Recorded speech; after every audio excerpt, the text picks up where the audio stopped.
I thought of asking about the Kodana Sutta, regarding the anger. So, Bante, could you can explain us the pros and cons of the being angry and how to overcome from that, and what are the disadvantages of being angry? And we all know it's a common feeling and emotion.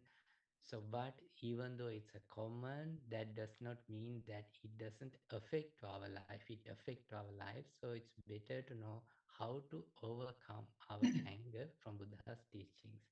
Thank you. Okay. Sadhu, sadhu, sadhu. Now, Buddhaya, uh, Venerable Bante and dear Dhamma friends, actually, I was amazed. So there are many participants. So even I didn't know he's next to my room, but participate many Dhamma friends to this event. So this is really wonderful.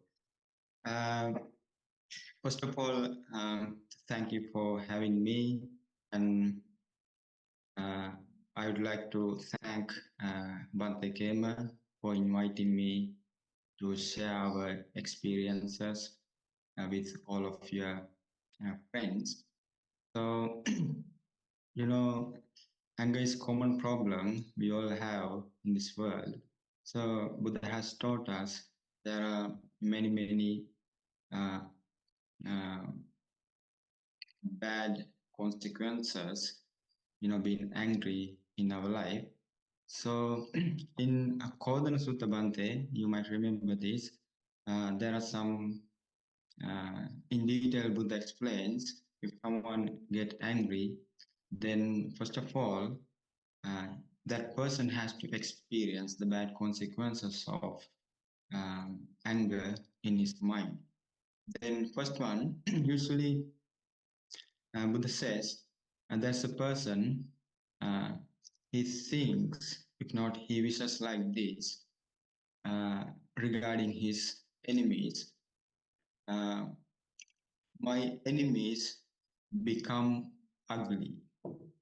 That's the first thing uh, Buddha explains. When there is a person, usually he doesn't wish the welfare of his enemies. Then usually he thinks, uh, my enemies become ugly. Then when he thinks like that, Buddha said, uh, with that anger, he collects bad karma. By that bad karma, he has to experience the bad consequences of that bad karma. Then Buddha said, if that person thinks like that, and when he wishes towards his enemies, my enemies become ugly, then he will have ugly face, or he will have ugly life.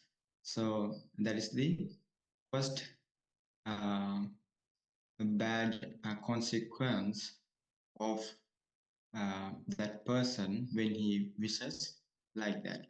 Then the second one, Buddha said, there's a person he thinks uh, they would sleep badly. Usually, uh, the narrow-minded person is not clever to spread loving kindness towards his enemies, and uh, that person wishes um, they would have bad sleep, and they would sleep badly. Then Buddha says, when he thinks like that, he won't be able to have good sleep with that angry mind. Uh, he won't have better sleep because when there is anger and when there are bad wishes in one's mind, then they won't have comfortable mindset. Then when someone thinks and wishes like that, may my enemies have bad sleep, then that person won't have good sleep. So that's the second bad consequence of that person. Then third one, Buddha says, that person wishes like this, may they not be wealthy. So, uh,